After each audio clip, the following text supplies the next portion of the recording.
So let me reconvene us. Let me reconvene us, and let me say to Deputy Secretary Kathleen, welcome home. This is your people. Not Georgetown is not your home, but the tribe of civil military nerds that are in this room. We are your people. You came from us, and we're all of us sitting in the room saying that when we grow up, we want to have your job. But thank you for your service as a civilian in civilian control. If there's somebody who's listening online doesn't know, Dr. Hicks did a PhD at MIT and has had a distinguished career inside and outside of government, both as one of the leading voices, experts studying defense policy at various think tank positions, but then having the extraordinary opportunity to serve at various levels until now. She is the first woman serving as Deputy Secretary of Defense, which is a position of considerable importance. And she's just the right person to talk to us about the all-volunteer force at 50. So please join me in welcoming Dr. Hicks.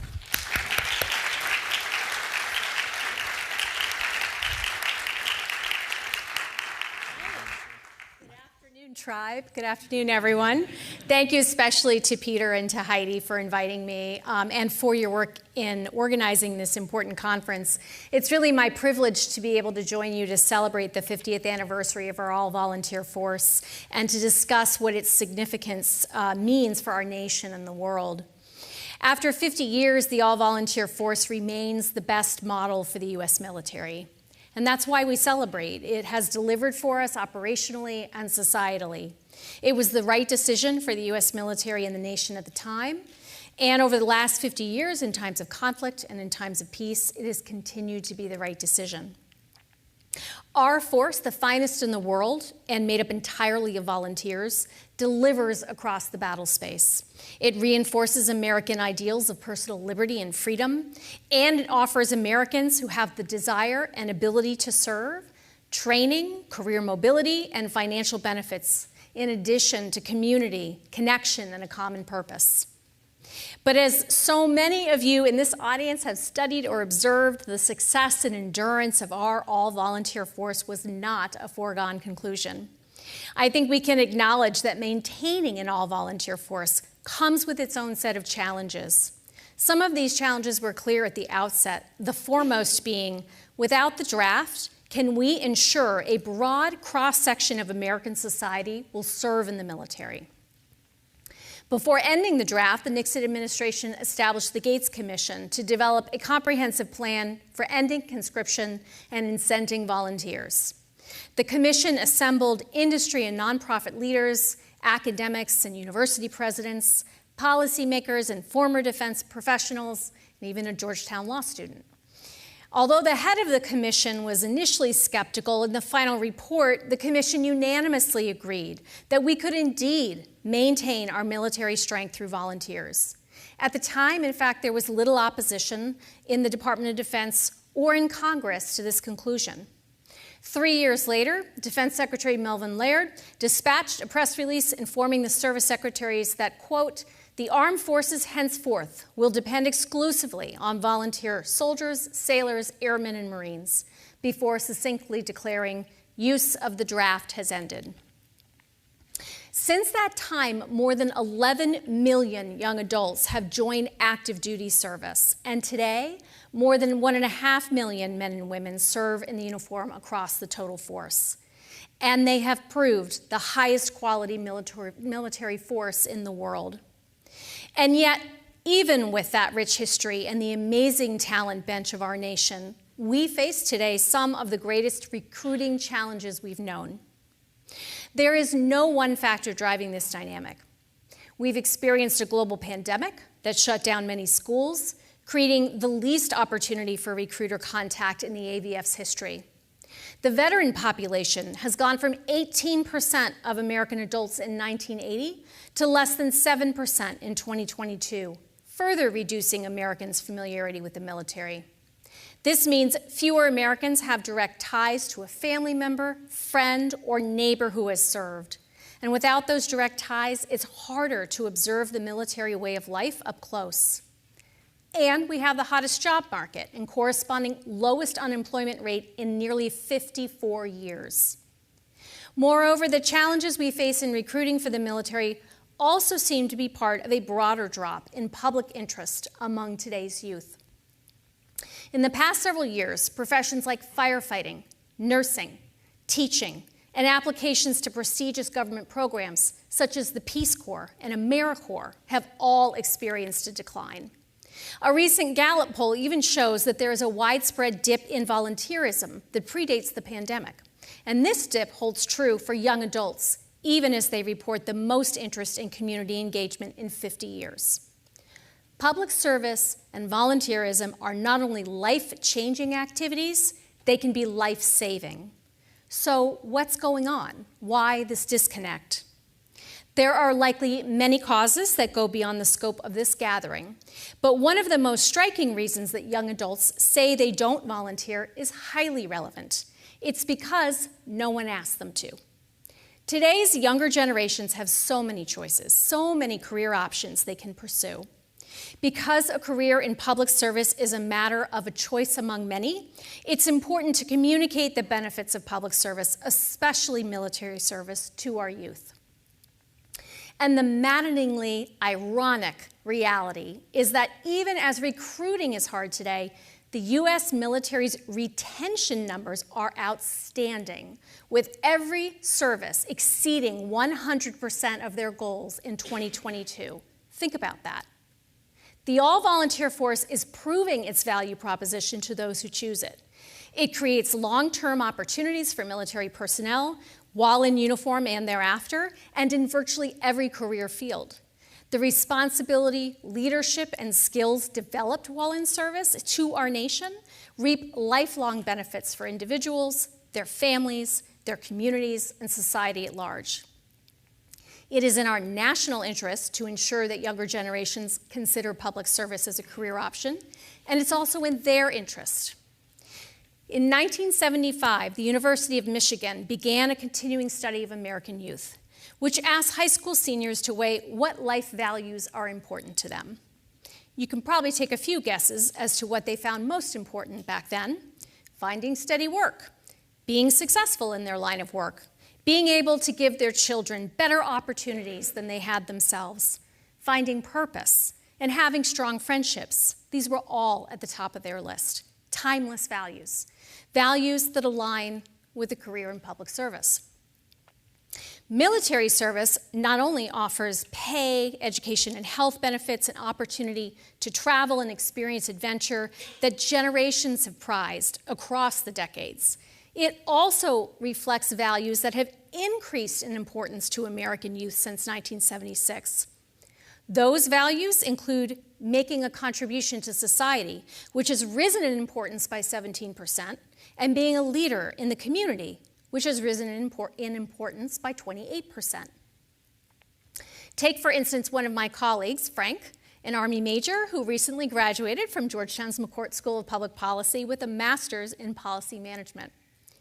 Frank tells me influential mentors during his young adulthood inspired him to serve. Their pride, their commitment to public and community service, and the constant care with which they tended to the community. These attributes resonated strongly with Frank, who wanted to take part in something bigger than himself and to do good in the world. They motivated him to drive to a recruiter's office to learn about becoming an officer and eventually to commission as a second lieutenant. That's the sense of connectedness today's youth also craves, and that military service and public service can provide. For the health of our all-volunteer force and the health of our democracy and civil society, we must create a renewed call to public service. We must make this ask a persistent one, coming from many different directions and of every generation. And that strong sense of civic duty will not only propel the success of our military force, it will also attract our future civilian leaders and improve the health of our civil-military relations. The United States has a proud history of healthy civil-military relations. It has seen its challenges, to be sure, but friction is natural, and our system's safeguards have been tested and held. We are a nation of laws and of checks and balances.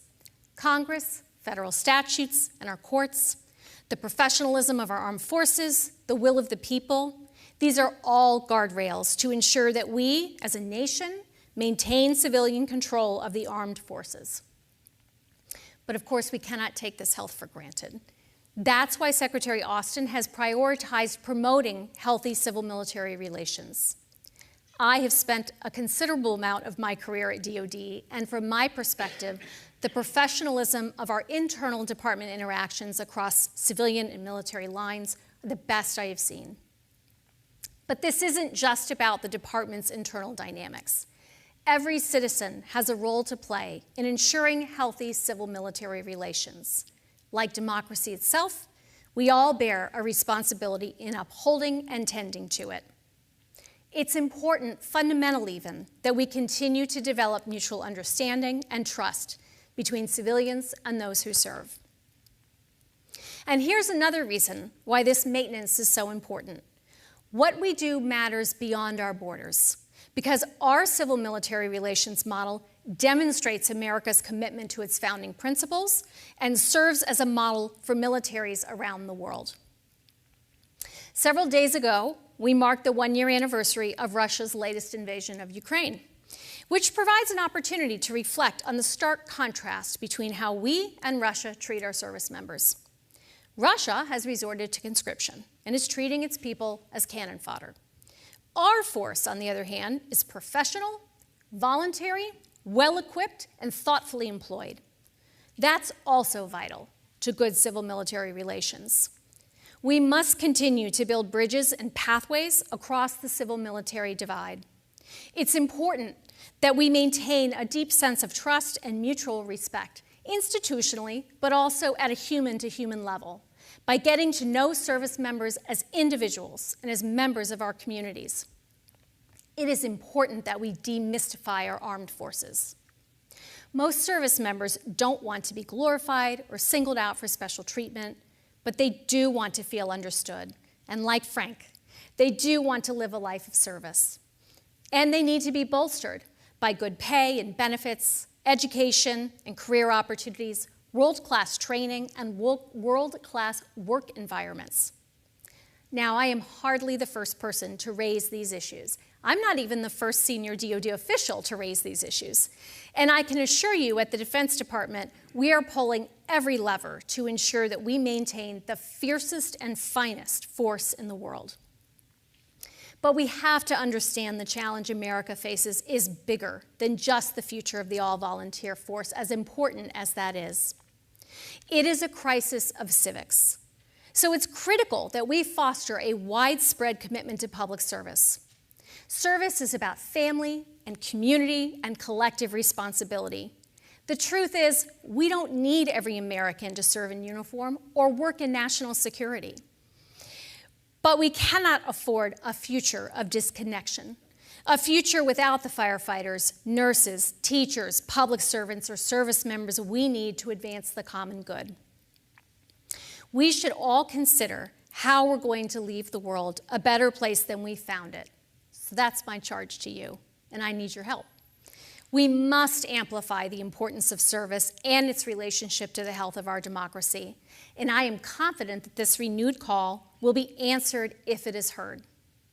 As I close then, I want to note that in addition to the 50th anniversary of the all-volunteer force, as I know you all know, this year marks the 75th anniversary of the racial integration of the armed forces. With that came the promise of an integrated force and full equality, that we could be stronger by drawing on the talents of qualified Americans of every race. Today, I am proud to help lead a Defense Department that continues to expand opportunity to qualified Americans regardless of race or gender or identity, reaching from sea to shining sea. We are proud of the steps we've taken to welcome all Americans who are qualified and capable of serving. As this community of scholars knows, to be most effective for our democracy, the U.S. military must reflect the nation that it is called to defend. That idea has always met with resistance, from 1948, when President Truman signed the executive order to end segregation in the armed services, to ending Don't Ask, Don't Tell, to allowing women to serve in combat roles. Yet we know for a fact that each of these steps has only made our military stronger and more effective. And would anyone seriously question the dominance of the all-volunteer force that we have built? I think not. So thank you again for this timely event.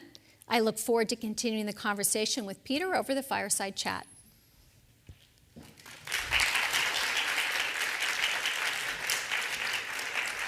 Thank you. So thank you. I want to pull on a couple of the threads that you left out, you dangled in front of us.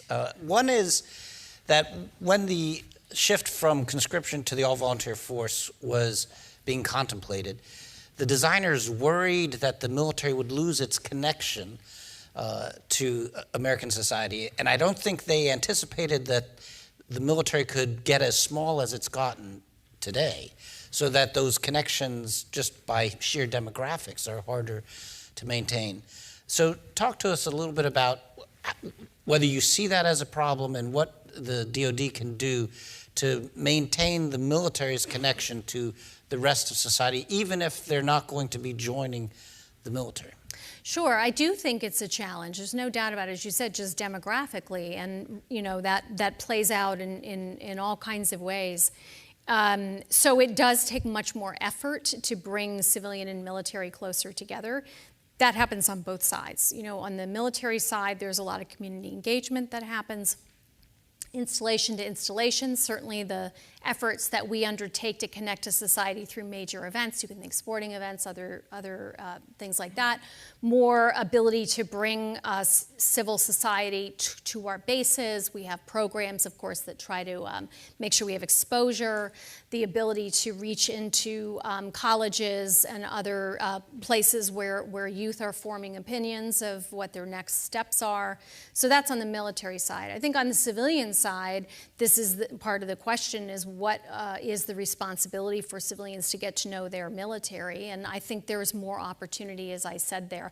I also think that to the extent that we have a better exposure to public service, generally there are absolutely unique aspects of military service, but there is a commonality to public service. And to the extent that we have more individuals engaged in public service, I think that also builds more commonality and community with military service. So it seems to me the anniversaries you mentioned, the 50th, the 75th, that's an opportunity for a countrywide reflection and not just amongst the tribe of folks who are already watching it. Do you think there's more that the administration can do to remind the people about their military and what it took to build it and what it will take to maintain it? I do, and I think, as I said, Secretary Austin's very focused on this call to service, and I think you'll see a lot in this year, 2023, of us making these points very clearly. First, we're very proud of this military, incredibly robust and ready military. As I said, fiercest and finest in the world. And we need to be talking about that. We need to talk about the quality of the force, the things we're doing to maintain the quality of that force, and how proud the nation should be of that force. And I do think you'll hear much more of that. I welcome you all doing the same. Yeah, I think something like that at, say, Duke University, just to pick a place at random, that would be really helpful. Yeah. A number of people, though, look at the present situation, look at the challenges that the all-volunteer forces had in recruiting, look at the geopolitical challenges we face, which is very different from the ones we faced the last 20 years. And they say, no, we need to go back to a draft. What do you think about that proposal? Yeah, I mean, I was talking to you a little backstage. I don't think you should ever callously dismiss ideas, let me say that. But I think, as I said in my remarks, that the all-volunteer force has more than proved its worth. It's the right model. It's a model that we're going to have to work hard to maintain for the reasons we just talked about. But it provides so many benefits to the service members as well as to operationally on the battlefield, that there's no doubt in my mind that that's the direction. We're in the right direction, and we should keep heading there. We got to make it stronger. So I thought your remarks were very careful, scrupulously nonpartisan, And yet, in our polarized political environment, I think some people could be triggered by just saying the word diversity or inclusion or something like that. So talk about the challenge of doing this kind of work, of building and maintaining the armed forces in a highly charged partisan environment that is our present day. It's very difficult, I think, for anyone leading an institution, and you know, the military probably more than any, but not, again, alone among workplaces where you're trying to, you know, kind of reach a goal. In our case, it's defend the nation, and do so in a way that can build unity, builds teams. That's what we're all about when you're in the proverbial or real foxhole. You need to be able to look to your left and your right and rely on those people, no matter what they look like, no matter what their background is, no matter what their accent is. And that's what we're all about. How do we build readiness and make sure we can deliver on the battlefield? And in order to tap the talent we need, you know, you just look at the incredible demographic advantage. It's an asymmetry for the United States. Such a huge advantage to us to tap into every last, you know, bit that we have. And so that's what we're going to do. Any smart employers would do that, is doing that, and we need to be competitive in that fight for talent. So we make no apologies. I make no apologies for the fact that the Defense Department is trying to reach the best quality Americans that we can and bring them into the force. And we recognize that to do that, it's going to be a very diverse force, and our job is to bring them, understand their backgrounds and needs, and how we bring that together. Let me ask you a question about military service. You benefited from being able to be in government and then time out of government, reflect on it, you come back and you serve at different leadership positions. During that same 20-year period, a military officer didn't have that chance, except maybe if they had 1 year fellowship. You're in it until you leave and then you're gone for good. What do you think about more flexible in and outer experiences, and is the department looking at those kinds of options? I think it's a model we need to do much more of. We do have some authorities there. Space Force actually is one of the components that's actively building in parallel entry models, and we need to really see how that takes off. Sorry, that's probably a Space Force plan, but see how that goes, and then borrow from it to expand it across the force. I think, you know, we're just going to have to prove the model, but there's no doubt in my mind. Yes, right. There's no doubt in my mind we have to move more in that direction, and we can. Yeah. We spent a lot of time today talking about public confidence in the military and the pros and cons of it, but also the concerns that maybe, again, as a function of this polarized environment, public confidence might not be as high today as it was, say, 3 years ago. Is that something that you all pay attention to? Do you worry about it? What can you do about it? Sure, of course we worry about it. I think the trust in institutions overall is obviously, I'm telling the crowd that knows this very well, way down.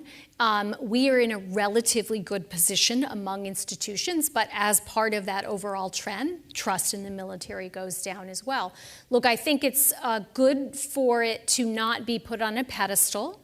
It's an institution that needs to be well led and tended to, and not considered infallible in some way. So that part is good, to have a healthy, you know, civilian respect for the military as an institution. But it is important also, when times of crisis come, to trust your military, to understand that it will be apolitical, it's going to be ready, it can execute, and it will follow regardless anything that is illegal provided from political leadership. So that's where I think we want to be, and I do think that's really challenged in an environment in which the military is weaponized in a political sense. So that's something we work really hard every day to stay as apolitical and focused on our mission as we can. And do you think the department's interested enough to say to buy copies of books that might be coming out on this topic in the near? Don't answer that. Let me ask you a question about Congress. So you are confirmed, so you answer to Congress, and it's a new environment in Congress. What is your expectation, say, for the support for funding the military at the level that needs to be funded? We have very strong support, bipartisan support for our defense planning and the budgets that go with it.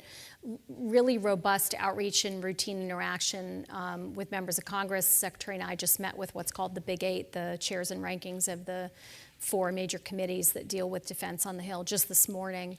That's not unusual for us to be in regular dialogue. That dialogue is really important in order to be able to build out that trust and confidence that you've created, in this case, in your question, a defense budget that really reflects the needs of the military. You can explain why you're asking for what you're asking. You can answer the hard questions, that you're happy to go into detail with them in the right environment rather than say, you know, that's classified, you don't need to know that. We don't do that. We get into a dialogue with them.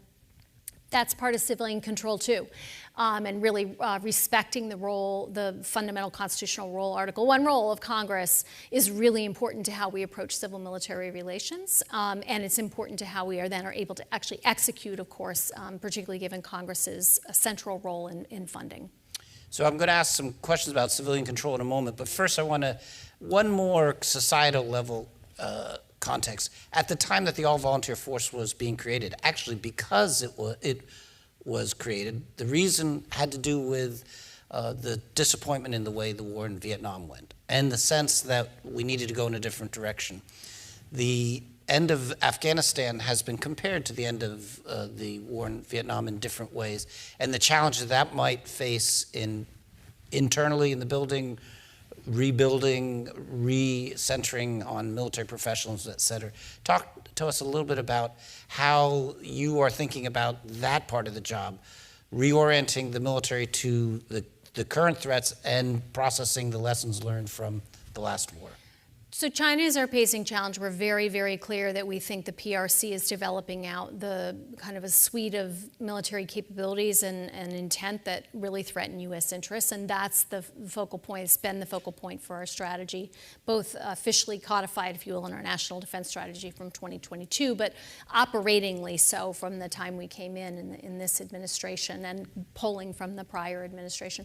So that does absolutely focus my day every day to make sure we're putting together the concepts and capabilities we need for the ability to create stability, to make sure we can deter threats. We're not looking for conflict. What we're looking to do is make sure we compete effectively to deter threats. And again, PRC is the pacing challenge.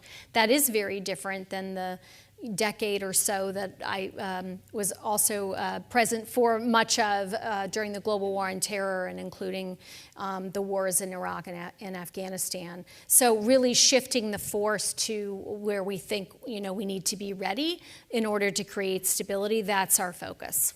But just picking up again on the theme of lessons learned from Afghanistan and how that shapes the profession, do you see it working its way through the building in the same way that the lessons learned from the Vietnam experience worked its way through the building in the 70s? Yeah, I don't think I have the parallel in mind that you have. If your question is as a matter of professional military education and learning and doctrine development, there will be, as there is in any era, a review, again, of that full global war on terror, however you want to call that period, Iraq, Afghanistan, and other, counterterrorism related fights, nation building, quote unquote, counterinsurgency. Absolutely. I think we are a learning institution. It's one of the great things about the military, and folks work hard to make sure that lessons are not only learned, but are learned from and put into employment. So I do expect that. Okay, so now let me shift focus to civilian control. That's part of your day-to-day job, 24/7, is to assist Secretary Austin being the civilian in civilian control. You've been doing that, though, for much of your career at lower levels. So what do you now know as deputy that you did not know as under or more junior? What are the things that you see now from your current perch that were harder to see at Yeah, lower I would say it's this interesting combination of having run transition for the Defense Department coming into this administration. It's that an institution that I found so healthy, and it is healthy, and there are incredible people all through it, that there's fragility in that institutions have to be nurtured, and we cannot take for granted from civilian control to more fundamentally kind of the health of our public institutions. That is probably the number one thing that I took away. I know my dear friend Alice Friend is here. Dr. Friend came with me into the Pentagon. She was there before I got there day one in this administration, and I think she would probably agree that fragility was very clear. It's going to take a lot to make sure these institutions can withstand political winds, especially when they're targeted at the military personnel, when they're targeted at civil servants. It's just really hard to continue to attract and retain talent. And keep people believing that they're contributing to mission. I'm really proud of what we've been able to do to get everybody's kind of frame of reference back there, but that's something that I wouldn't have seen before, took it for granted before. And are there other lessons learned that you brought with you from your previous experience? You said, okay, we did it this way, I don't want to do it that way this time, or I want to redo that play because that worked. Yeah, I would say my entire career has been about lessons learned to apply now. And they're really about incentives and how you align organizational incentives to achieve goals. It's about making sure that, process, which is, often poo-pooed, is really, fair, transparent, efficient, effective.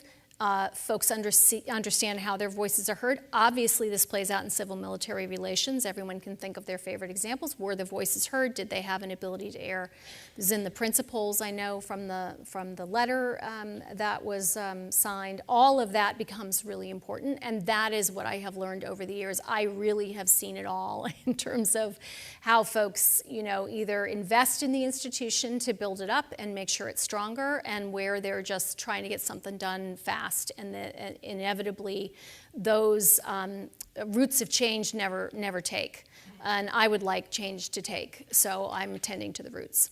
You mentioned the letter. I wanted to ask you about that. When you saw that come out in September, what was your reaction to it? And if you were editing it, would you make changes to it? No, I thought it was excellent. No. Sorry to say that.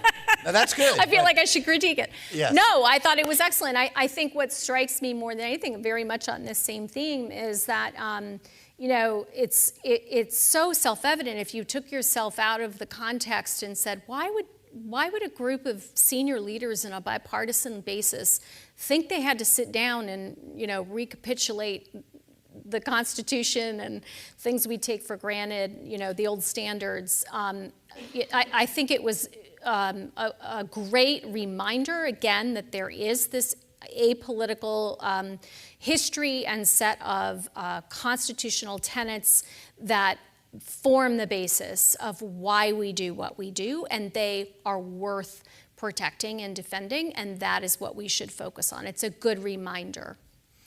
And when it came out, did you think this is alarmist, this is going to scare people, or? I don't recall. No, I don't want you to have a negative reaction. No, I didn't have any kind of negative reaction like that. I thought it was good to have a reaffirmation. Yeah. So this will sound like special. I feel like maybe I should be asking you, how did you feel when it came out? I feel like maybe some therapy might be. I felt gratified that it came out, is what I felt. But. And I know you think I've done enough special pleading already, but I actually think that is a useful touchstone for confirmations and nominations. Sure. So yeah. I'm hoping that the Senate will pick up on that and will ask future deputy secretaries, future COCOMs, and et cetera, do you agree with this? Yeah. Is this your understanding of civil-military relations? And if not, how would you change it? That would spark a inter-branch conversation about civilian control that may not be fully as rich as it otherwise could be. And so. Yeah, most people may not know that we have these advanced policy questions when you're up for confirmation, and there has long been a standard set for the Senate Armed Services Committee of what I would call civilian control related questions. And those are really important too. They're affirmations for one to say, yes, I agree with this. Yeah, and so, yes, I think the set that you're putting, that were put forward in that particular article are a perfectly viable set to propose. So what was different 4 years after? So you served, you saw the Obama administration up close, then you were out for 4 years, you came back. Not just I was out for a decade. Okay, but not just for... Almost, 8 years, yeah. Not just in terms of your change in elevation, but you saw... What is different about the building? Well, as I said, I think what was really striking was just fragility and trying to get things, into a regular order, to use a term, again, that is in that article. Probably something people don't recognize that they need until they don't have it. We heard loud and clear over the course, particularly of the first year, how much that was welcomed from both the military and civilians who were in the Pentagon. That was lacking. It wasn't lacking the entirety of the prior administration. I don't mean that, but it was certainly lacking when we came into the at this beginning of the Biden administration. So again, just sort of making sure that there's a system of governance that's focused on goals and priorities and moving the ball forward in a way that is fair, transparent, and effective. That's, I think, the biggest thing that I noticed needed to be done. I think we've done a good job of that. What about the Joint Staff? How was that different? Or was it, did you, when you're interacting with the Joint Staff, said, oh yeah, I remember this is exactly the same. Was there any change in interactions at that level? Yeah, I wouldn't say categorically. We have excellent relationships between OSD, if that's what you mean, and the Joint Staff. I don't mean to sound obnoxious, but I'm above the Joint Staff, yeah. So Understand. They treat me very well, I think is how I would put it. But yes, I think OSD and the Joint Staff work very closely together, and we've seen, I think, a very positive trend. I think anyone who has been around that I speak to on the OSD side and on the Joint Staff side tend to say the same thing, and as I said in my remarks, it's pretty strong. It's the strongest I've seen. So I'm about to turn to the audience, so if you want to get questions, get in line. But my last question to you is, you're going to be spending a lot of time in front of Congress, probably you and the team, and they'll be asking you for a lot of things, a lot of answers to questions. But and you'll be asking them for a lot of money. But aside from money, do you have the authorities that the building needs? Do you think you have the legislation that you think the building needs to do all of the tasks you've outlined for us today? The number one thing we need is on-time appropriations. You can't be working in a competition against another major power and lose months of every year and years over the last decade in total without having appropriations. And we can't do new starts when we don't have appropriations. We have lots of challenges moving forward on big ideas on modernization. So that's the number one thing we need. We need the appropriations bill.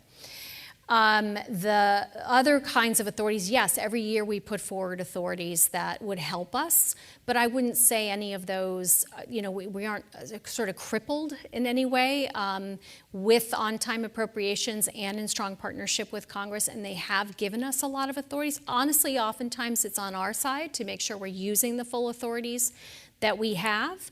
But yeah, there are little tweaks we can move forward on. They're in personnel policy. We just talked about some areas where if we can demonstrate good use of the authorities we have, we might want to go for some others. And that would be, I think personnel policy would actually be high up on my list. On the acquisition side, we have pretty good authorities. There are some standard, this is not law, but standard ways of interacting between appropriation cycles that it would be great if we had more flexibility from Congress on how we acted in between appropriation cycles so we can move forward promising new technologies and capabilities. And you said you had very fruitful meetings with the Gang of Eight. Sure. Are you optimistic that you're going to get on-time appropriations and the things you need, or are you moving into this year looking at the challenges across the river and thinking, maybe not this year? Yeah, I'm always optimistic. I don't think I would still be in public service after 30 years if I didn't fundamentally believe that this nation has great opportunity and great promise, and that includes our ability to work within Washington to get the American people's work done. So I'm optimistic. Good. Let's go here for the first question. Sure. Thank you so much, Madam Deputy Secretary. Thank you so much for your remark. My name is Brian. I'm from Taiwan, and I'm a junior here at the School of Foreign Service. Today's topic is about the 50-year anniversary of the all-volunteer force. But if I may please, I want to ask you a question about U.S. and Taiwan military relation. So, pursuant to the 1979 Taiwan Relations Act, U.S. arms sales to Taiwan has long been confined to defensive natures. On the one hand, this was intended to not provoke China. And on the other hand, this is because Taiwan still had the potential to assault China back then, and this nature of arms sale prevented this. However, fast forward 40 years to 2023 right now, Taiwan has already lost its ability and will to assault China, while China is growing more aggressive against Taiwan. Moreover, possessing only defensive weapons, as we have seen in the Ukrainian case, fails to effectively deter enemies from waging a war, and in the case of a war, fails to quickly and swiftly push the enemy out. On the other hand, countries like Israel with effective offensive weapons were able to deter wars. I think you want to ask her, can we do offensive weapons? That's yes, the question. Exactly. Great question. Yeah. Thank you. Thank you. That's first of all, a fine essay. So thank you. It's well put together. The United States is committed to the Taiwan Relations Act. We are absolutely committed to assisting Taiwan in its self-defense. I disagree with the premise of your question entirely. I think first of all that there is much more that Taiwan could do alongside partners like the United States to strengthen its self-defense. Those are not just systems. Those are improvements that are already underway or talked about in Taiwan with regard to the improvements of their own military, talk about professionalization and the advantages of making sure you have longer conscription cycles and other things of that sort. I'll just also add that Taiwan does have partners and friends to count on, and its ability to deter aggression against it is not its alone to bear. And that's why the United States works so hard to make clear, as I said, that we are a force for stability. We're not looking for conflict, but we do believe that the state of affairs across the Taiwan Strait should be maintained peacefully. Let me sneak in my own Taiwan question on the back of that. Many folks outside who are opposed to the efforts in Ukraine say we shouldn't focus on Ukraine, we should focus on Taiwan, that it's a distraction. And we're sending weapons to Ukraine that are needed in Taiwan. So they try to put the two theaters against each other. That's not the Biden administration view. Explain what that argument is missing, if you would. Sure, there's a couple different elements. Let me start with the kind of the concrete part, which is we are not trading off arms, for instance, that are in the foreign military sales process for Taiwan. We're not giving those away or selling them somehow using our authorities from Congress for Ukraine. Two totally different processes. The Presidential Drawdown Authority that we've been using for the kinds of systems that folks are familiar with in the Taiwan case, those are coming out of U.S. stocks, older systems coming out of U.S. stocks. Taiwan, those are purchases for new systems. So that's sort of the most concrete version. Here's the bigger strategic issue. What the Ukraine crisis has demonstrated is that a country that is willing to defend itself, that can bring the will and the capability, can really attract substantial international support if there's an aggressor against it. And that is a big takeaway for Russia. It's a big takeaway for Taiwan. It's a big takeaway for the PRC. They are seeing incredible economic effects on Russia. That worries them. They are seeing the unity of not just Europe, but an international community in support of Ukraine. That worries them. And they're seeing that the United States is actually galvanizing its industrial base and thinking about how that industrial base can perform not only in support of the Ukraine crisis, but in future conflicts. Dr. Grove. Ma'am, Dr. Brian Groves. I'm a colonel at Army Forces Command. I spent my last couple of years prior to that on the Joint Staff, so I'm glad that you felt we treated you well. I'm glad you did too. Yes, ma'am. So yesterday, the National Military Strategy was delivered to congressional leaders. I had the privilege of helping lead that team during my time there, and so I'm interested in your perspective on the role that authoritative documents, largely in this case with the NDS and the NMS that are congressionally mandated, play in their interaction with each other and in the Hill's oversight of DOD, and anything that you might want to share about that.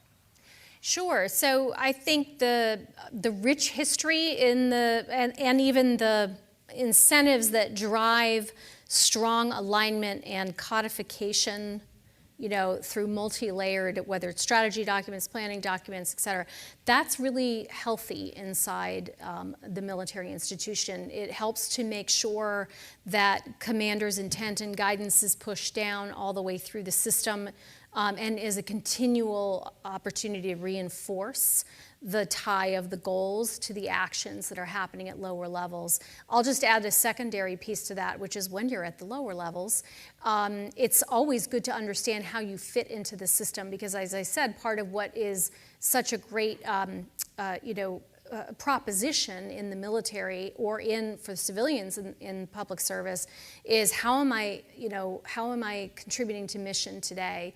And that sort of cascading of documents and formalization of ties really always helps orient folks to where they fit in the system and how it connects to bigger national level goals. So that's my view, and I think Congress has been able to codify that, including the NMS, over the years to help, regardless of what administration is, help kind of create that discipline. Good afternoon, Madam Secretary. My name is Major Sharon Cisparo. One key element mentioned here but emphasized in previous discussions regarding the AVF is the increasing importance of women and immigrants and the role that they'll play for our future forces. However, there still remains barriers to our retention and meaningful employment. Despite fairly good retention numbers, retention of women remains very low. I'm confident that should you ask any minority military member how to remove these barriers, they would have an answer. But their recommendations often get stuck in the frozen middle. How do we raise the real concerns of our underrepresented groups to catapult action? Yeah, I just want to validate the premise in this case, which is that the retention rates are lower for women and for minorities in the armed forces. So we know, again, as I said, retention overall is quite high. It's something to lean into, which is, once we have folks in the force, we do a better job retaining them. So we want to make sure we can have that same quality of retention, and advancement, of course, is part of the issue, which is we're not in the right proportion in our advancement, and so retention is always going to be challenged when that's the case. So I think one of the first and most obvious things I would say is we need people above the frozen middle. And so that's where you see, right now we have, several of our combatant commanders are female. We have the VCNO is female.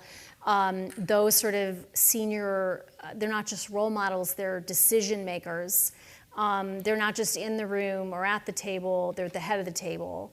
That makes a huge difference, I can tell you firsthand. Representation matters. And so I think making sure we have, in this case, women, but a force that is representative all the way through its ranks is one of the best things we can do to make sure that we understand the barriers and we can remove them. There's lots of other efforts underway, of course, throughout the department. As I said, I think the goal always in the Defense Department is to think about readiness, and how you build a holistic view of readiness is making sure you're looking out for your teammates. We have a massive effort underway, for instance, on countering sexual assault and sexual harassment. That affects people of all genders, but it certainly affects women more than others. I think that's a big piece of our retention story as well. Can I ask you to apply that question to the civilian side of DoD? What changes have you seen over your career in terms of opportunities for women and also the experience of women serving in national security posts like DoD? Yeah, I think in DoD we, selfishly, I think we do pretty well. It's something we're constantly looking at, certainly for the political appointees, but also for the senior career.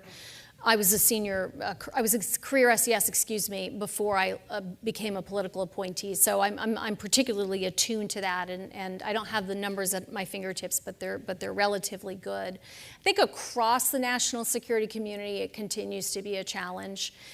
So it's something to watch overall. Okay. Thank you, Madam Deputy Secretary. My name is Christian. I'm a first-year master's student here and teaching assistant with the Security Studies program at Georgetown. Acquisition and budgets have been talked about a little tangentially today. Obviously, it's important to innovation, and the small business strategy was just released, I believe, last month. But pertaining to civil-military relations, are there any changes that you would recommend in terms of the distribution of responsibilities between OSD and the military services when it comes to acquisition, budget, or innovation writ large, whether it's like bureaucratic structure or agency of the individuals involved? I would not, to really the question you're asking, I would not currently recommend reversing the last round of major acquisition reforms. We can make it work. I think one of the biggest, how do I put this? For folks who have not lived in an organization or institution, I think it is common to underestimate how incredibly disruptive it is to constantly change statute/organizational structure or wiring diagrams. I'm not interested in that right now. I'm interested in getting after how we modernize as quickly as humanly possible, and that basically means work with the system we have and start moving it. Get the right people in the right jobs, remove barriers, work with Congress where necessary, to build the trust to get the next level of effort going. But right now, I think it's working just fine having the services have more acquisition authority than they had, say, a decade ago. I'm not saying that's what I would have recommended, but I think the system that we have today, we can work with, and that's where our focus should be, making it work. Thank you. Hi, Dr. Hicks. My name is Samuel Chen. I'm a freshman at George Washington University. Thank you very much for your talk. Funny enough, I'm also Taiwanese, and I think the last two people have kind of asked the questions I kind of wanted to ask. So I just wanted to talk to you about the planning, programming, budgeting, executing part of Congress, PPBE. In regards to modernization, I suppose we can go in that direction. I've done a lot of readings on like the value of death when it comes to how a lot of our modernization programs kind of fall through because the constant 2-year cycle. I'm not quite sure your exact role when it comes to like planning in depth on budgeting, but if you can make any policy recommendations for either Congress or for OSD on how we could better avoid that value of death, how would you go about it? Thank you. Sure, absolutely. First of all, you said PPB and Valley of Death, so I'm so happy. This was all worth it just for that. My happy place. So there are many challenges, and because there are many valleys of death, there are many points of transition within the defense enterprise in order to get a capability from, let's say, at its basic research and engineering stage all the way to fielded capability, and it changes hands many times over. It actually relates in some ways to the prior question. So my goal is really to identify which of those valleys of death are most negatively impacting the ability of the warfighter to get the capabilities that she or he needs. And going after removing those barriers. So some of the places that we are focused on are what's called transition, which is probably the most directly relevant. How do you make sure that you can transition capabilities in any one of those breakpoints. And there are things we need from Congress to do that. Congress on the authorizing side has created some transition funds that help us work between appropriation cycles. The appropriators don't like those kinds of funds because they're not, there's a lot of flexibility in those, so we work hard. We were given some appropriations, for instance, recently. We're working hard to prove that we are using them appropriately. And that's the kind of thing that we try to do to sort of then be able to scale that.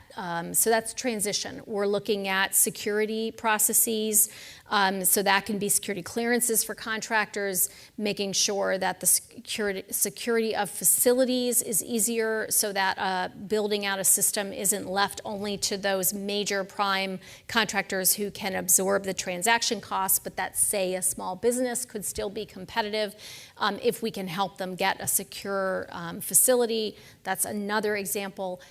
Training our acquisition workforce in the latest approaches. So we have lots of different authorities. Other transactional authority is an example that many folks on the Hill have tended to be okay with. We have these middle tier acquisition processes that we pursue, also authorized by Congress, but they're still a little suspect of how we use them. So making sure we use all those authorities really effectively means we have to train our acquisition workforce to know how to use them. And so those are just some examples. Bottom line, there is no silver bullet. It's not a wiring diagram. It's not a new authority. It is looking at the system at a systems level and making sure you understand where in a nodal analysis way, where the hard areas are and working those hard areas to make sure we can get the warfighter what she or he needs. Buried in his question was another one that maybe you could take 30 seconds to answer. He said, I don't know what the Deputy Secretary does. Folks might not know, outside might not know what the Deputy Secretary does. So can you just give us the 30-second version of what your job is as Deputy? I think the 30-second version is that I am essentially the COO. Back to the advanced policy questions, one of the things Congress says is, do you intend to follow the normal division of labor between the Secretary and the Deputy Secretary of Defense? And the answer, they asked both Secretary Austin as a nominee, they asked me as a nominee, and the answer we, of course, both gave is yes, which is the Secretary, generally speaking, is focused up and out. He's looking, he's working with allies and partners. He's working closely with the White House in the interagency process, et cetera. I am very much focused down and in, as we would say, a chief operating officer of the organization, trying to make sure his priorities are executed and implemented throughout the department. Great. And last question in the back there. Hello, Madam Secretary. My name is Gabriel Beltran. I am I was born in Colombia, but I joined the Army, and I just got out like around 2 months ago. I am in the Security Studies program, in the first semester. As you were saying, I've seen the diversity in the military, right, and the open doors that the military have for minorities such as me, as you can tell by my accent. And so while I was in the military, I learned so many things, and it was such a great opportunity. However, one of the things that I always wanted to dig a little bit deeper on was the mental health of soldiers, right? I'm also a survivor spouse, and I have seen the effects on the mental health of soldiers, right? And I also saw so many times how difficult it is for senior leaders to realize about the challenges on this. So I believe that our military force is as strong as their people, right? And I wanted to ask you, so on your level, on a senior level, what are the changes that you have seen that improve the system that senior leaders have to address the mental health issues on soldiers? Sure. Thank you. Yeah, no, thank you. I'm so glad you raised the topic. We have, of course, in the nation a mental health crisis. I think everyone is well aware that we don't have enough providers across the nation. We have burgeoning interest in mental health, which is fantastic. That we are increasingly normalizing the view that health is health is health, and mental health is part of health. And that's true in DoD as well. And that's a sea change, that's a cultural change. It takes leaders, and we do have leaders in uniform who are good about, tweeting or writing or otherwise indicating, hey, I'm off to my mental health appointment now. That becomes very important. Same on suicide prevention, where folks are willing to talk about suicidal ideation and the way they have overcome suicidal ideation, things of that sort. What we have found really works well are small group interactions. That's true basically of any training. And so we're increasingly using that. A couple other tools that we're doing. I mentioned before that we have put a substantial investment into countering sexual assault and sexual harassment. We have built something called the Prevention Workforce. We are hiring thousands of prevention workforce members. And while the core of the purpose behind them was to counter sexual assault, sexual harassment, they're really going to be focused on self-harm and harm issues, behavioral issues that are intersectional. And so that is mental health being one of those. So we think that major hiring of prevention workforce, some of which will inevitably going to have to be reskilling for the reasons I pointed out in terms of the mental health provider crisis, I think that's going to be really important. Last thing I'll just mention, because we have a lot underway, is telemental health.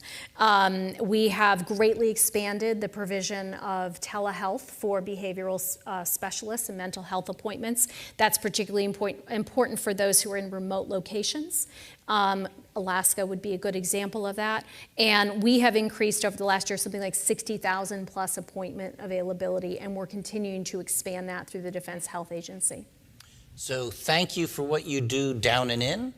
And on behalf of the Georgetown Security Studies Program and the America and the World Consortium, thank you for coming out once in a while and talking to your people. Thank you for inviting me. So thank you. Appreciate it. Great. Thank you.